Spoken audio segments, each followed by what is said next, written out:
Good evening, everyone. I hope everyone's doing well. I do still have that toothache. It's just this one seems to have a habit of coming and going. I guess the most accurate way to describe this toothache right now is that while it's not a constant pain, what it is much akin to a ticking time bomb, in that when it does go off, it fucking hurts. Mind you, you could say that about any toothache, but I mean, when this one goes off, I'm talking when I was at work today, the whole left side of my fucking face was hurting, and I was getting a headache, something awful. But of course you didn't come here to find out about my molar opposite situation. No, I wanted to talk a bit more about the farming issue, and this is take 3 now, because I've tried twice. Stroke number 1. We're off to a good start. Are we going a stroke a minute again? This is my 3rd take, because the other ones, they didn't go so well. And one of them, as much as I don't want to mince my words or sugarcoat anything, even I have my limits. And I do draw the line when I think I could get in trouble for inciting violence. But one thing is for sure, Keir the traitor Starmer will definitely reap what he sows. So far, he's been sowing the seeds of discord. He has been sowing the seeds of the blood of the British people. Well, soon the British people will reap his blood, metaphorically speaking. And unfortunately for Keir the traitor Starmer, it's not to deposit it into a blood bank at the NHS. But it did make me laugh watching Jeremy the Top Gear Clarkson absolutely eviscerate the truth-checking unit of the BBC, aka the we want to fact-check you, and the fact-checking's a crock of shit, basically. And of course, it still sickens me, the fact that lefty NPCs who have the IQ of a dried apricot have basically gone out of their way to say, well, we should be taxing the farmers, we should be taking away their lands, even though they need this land to cultivate it so they can grow more crops. Now, I know I am quite impulsive, but they take impulsiveness to a whole new level. And I will reiterate the point. What happens when the farmers don't have the land to cultivate their crops? What happens when their farms are being downgraded because the government wants to steal a slice of the farmer's pie? At that point, it's not just the fields that are getting ploughed. But Keir the traitor Starmer has about as much sympathy as a bad joke at a funeral. Well, it's left him in a grave situation, hasn't it? Anyway, he is about as empathetic as said, a bad joke in a funeral. No principles, no integrity, no morals, as I've already said that. But basically, Keir the traitor Starmer, the only seeds he wants to plant are that for his WEF shills. And the lefties would do well to remember that if there isn't enough food being grown on our farms, food prices are going to go up. And when that happens, you're not going to be so thankful towards our establishment for taking away their land. So think very carefully before you start siding with Keir the traitor Starmer. Mind you, it seems that no person is safe from Keir the traitor Starmer's wrath. Whether it's a patriot, whether it's an ordinary citizen, or whether it's a bloody farmer, they're all going to get ploughed at some point. I think of Keir the traitor Starmer like that obnoxious little weed that you get in between the cracks of patio slabs. That weed that just grows and grows and never seems to stop. The weed that wants to take away the light from the other flowers. Keir the traitor Starmer is parasitic in nature, and I can tell you right now, free of charge, that anything that this man does is definitely going to be to the detriment of Britain. Obviously, it isn't enough for Keir the traitor Starmer to take political prisoners and to make the ordinary British people's lives a misery. No, he wants to go out of his way to make sure that we are dependent on the EU. Think about it. Keir the traitor Starmer, I believe, was a pro-Ramona, much like the majority of the Traitor Party, I mean the Labour Party. Or maybe I was right first time. Which effectively means they were all signing up to be a part of that gravy train. Because who wouldn't want a fat EU pension from unelected bureaucrats in Brussels who have a completely anti-democratic approach to society? Unelected bureaucrats who would indubitably screw our British farmers.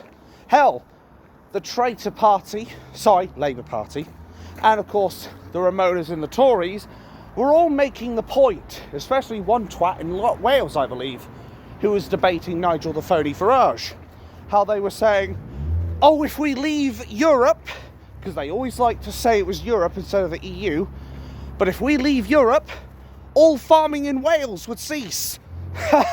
Yeah, that didn't age well, did it? Wankers.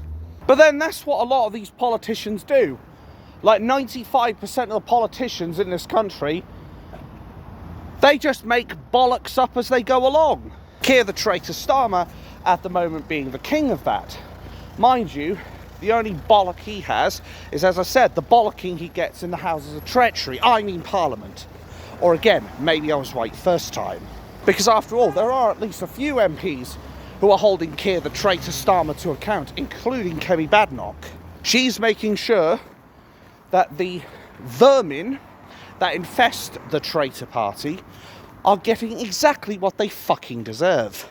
Because after all, some of their council members like to assault the elderly. Some of their councillors like to threaten the far right by saying that they, the left, need to cut the throats of all the people on the right. So why is it Ricky Cutthroat Jones has not been sent to jail yet for it? Oh, but of course the mainstream media won't tell you this. You know the drill, folks, because say it with me, it doesn't suit the narrative. No, let's just focus instead on the 23-year-old care worker sent to 8 months in jail, or sent to prison for 8 months, basically, for recording the aftermath of the Southport riots. Or what about the PTSD soldier who was sentenced to 2 years in prison, with half that to be served in prison and the other on tag, for putting a Facebook post up? Make it make sense. In the meantime, I'm trying to remember the judge's name. It was Tracy something. No, I shouldn't say it. Anyway, but this Tracy judge was the same judge who let a nonce walk free because the jails were getting overcrowded.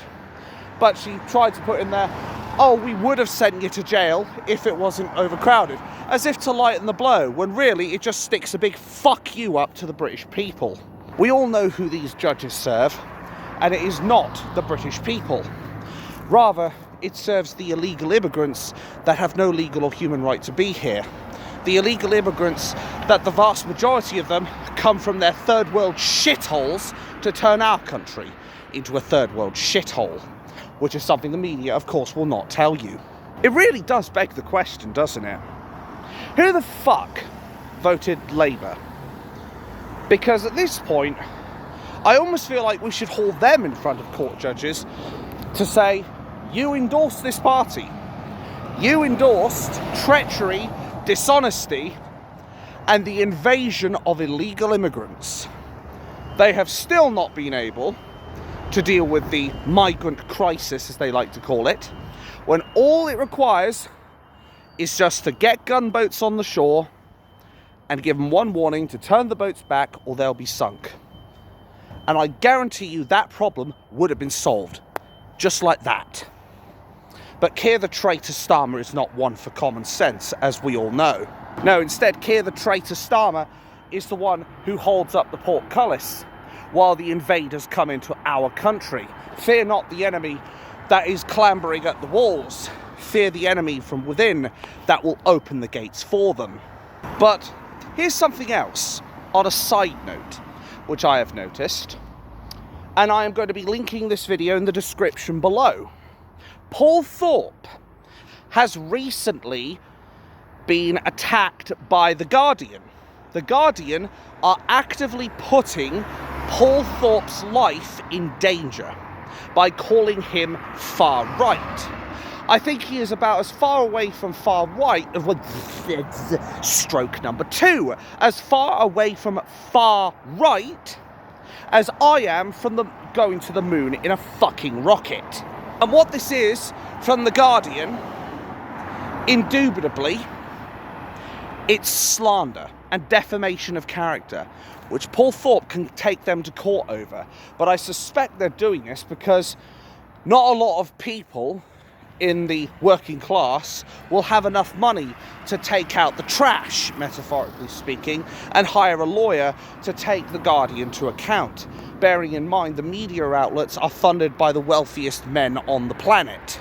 I believe Rupert Murdoch needs no introduction. Or what about the Microsoft twins, just to name a couple?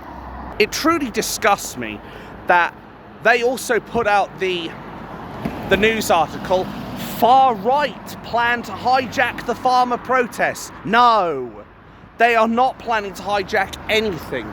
They, if anything, would be standing side by side with the farmers to hold Keir the traitor Starmer to account.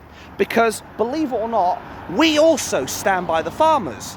And we're not going to stand idly by while they get fucked over by some human piece of trash who was a lawyer who defended the father of Axel Radakabana.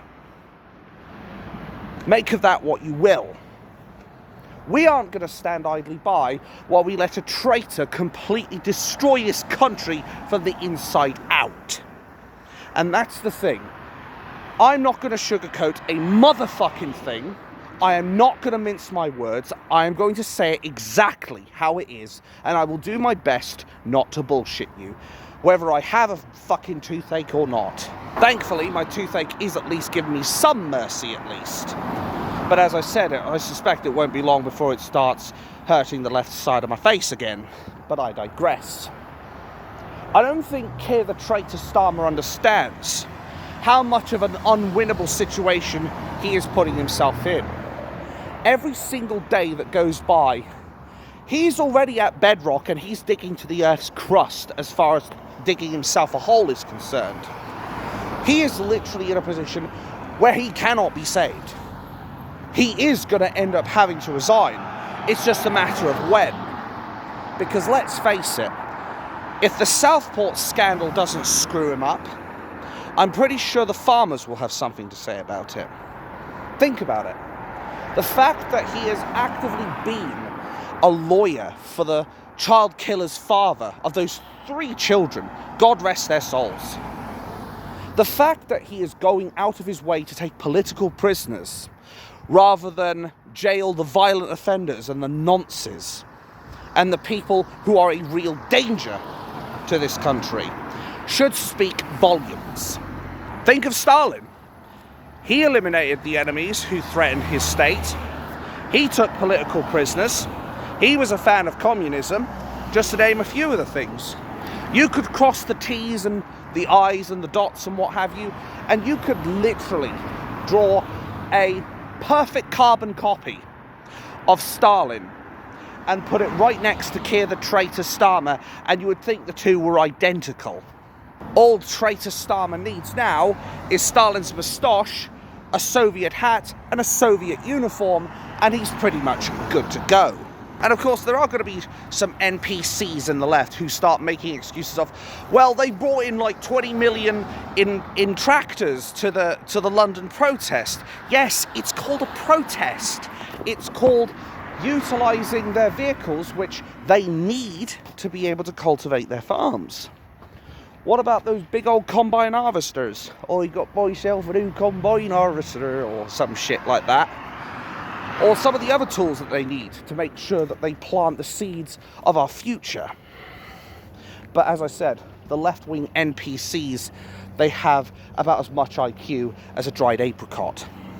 They have all the credibility of a low-grade bank clerk, and just like Keir the traitor Starmer, they're about as welcome as a nonce in a nursery. Remember, the left wing glorify violence as well. Trump needs no introduction. Or what about Nigel Farage, which, stroke number 3, as much as I don't like Farage anymore, he does not deserve to be attacked. Whether it's with a milkshake, whether it's a bit of cement, or whether it's with a fist. Nigel Farage, just like any other politician, should be able to go about their business without the fear of being attacked. That's the thing. I think it's not an unholy alliance, a holy alliance between Tommy Robinson's lot, as Richard Tice likes the degrader says, and Jeremy Clarkson could do some real damage to the establishment. And I'm not talking about breaking the law kind of damage. I'm talking about holding the treacherous media and the establishment and the two-tier police and justice system to account.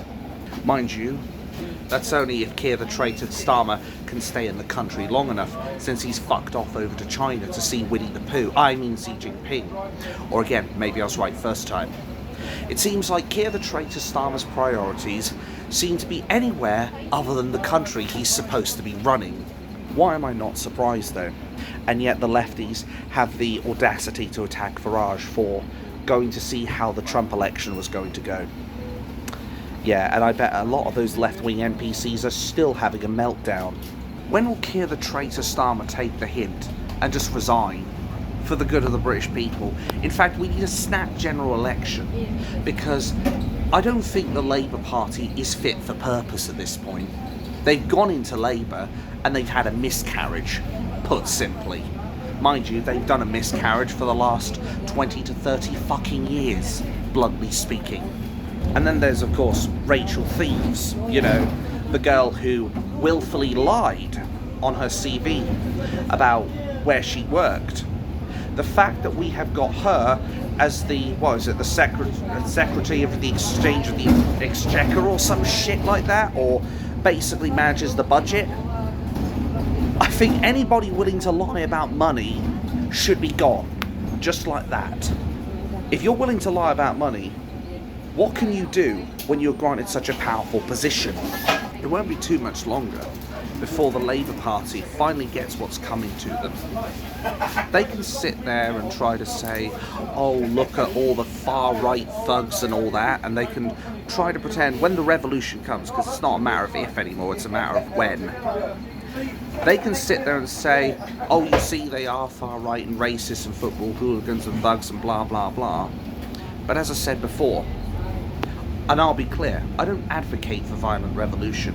I don't advocate for law breaking in any way, shape or form.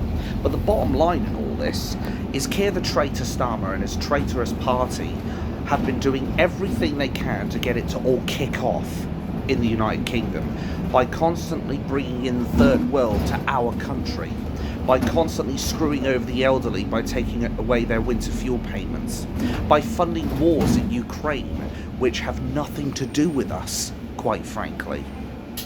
That man has been using our taxpayer money to suit his party's needs and his WEF master's needs.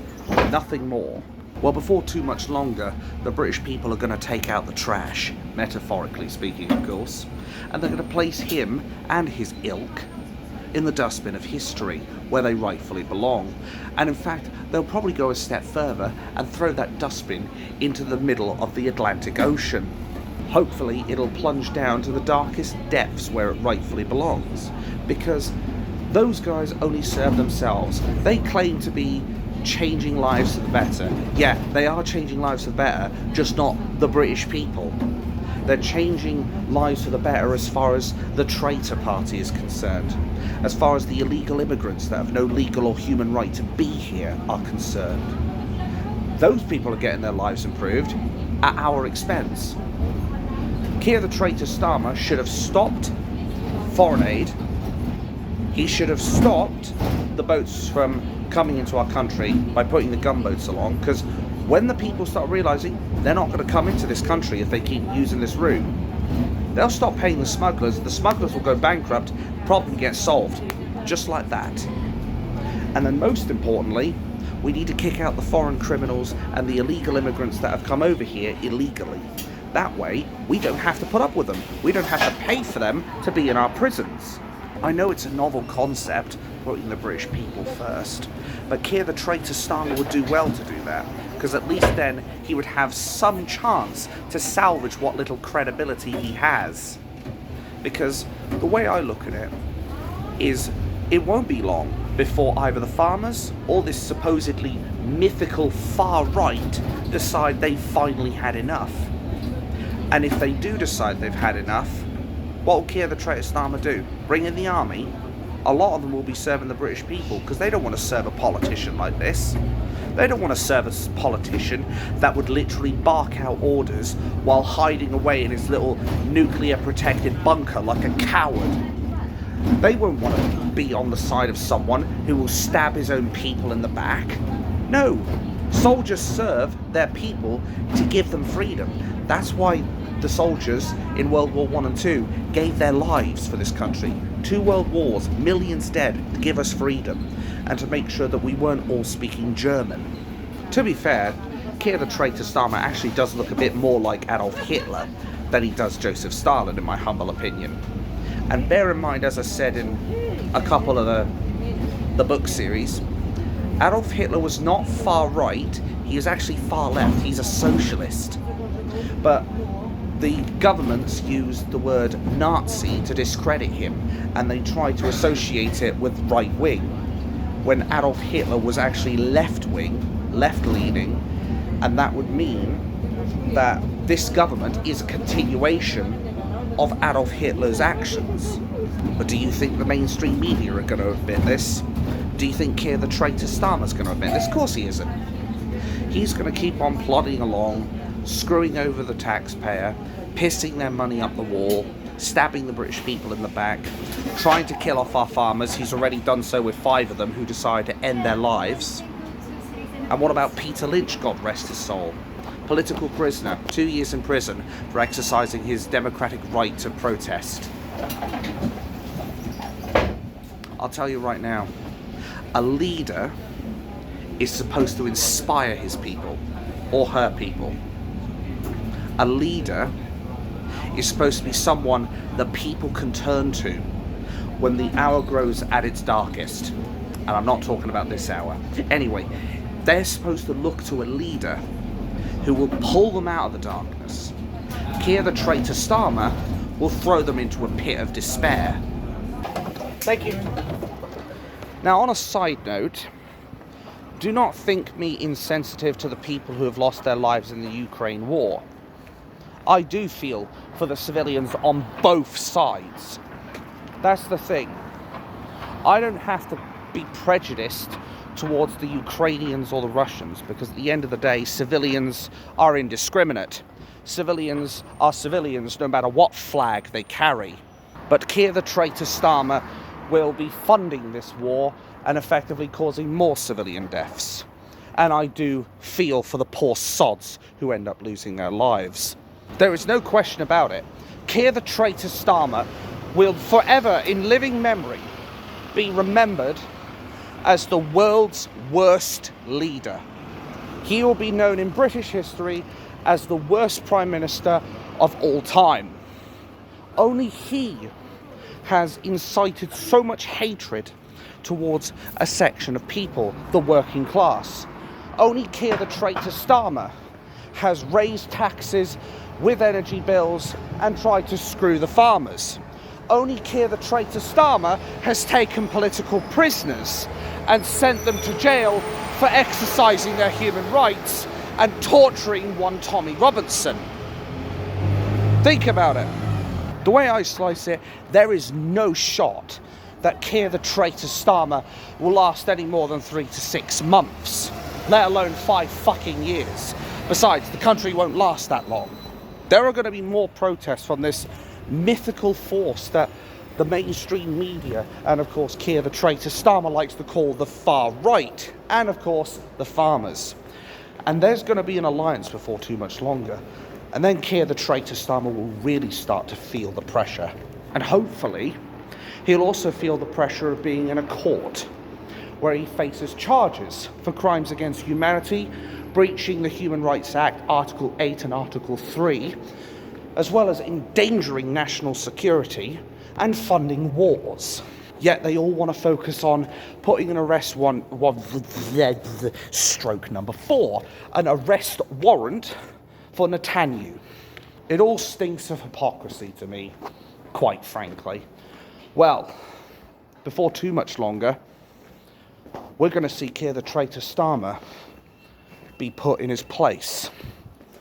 And then we'll find out the real people who are going to be planted into the ground will be the traitor party. And then it will be their turn to get ploughed.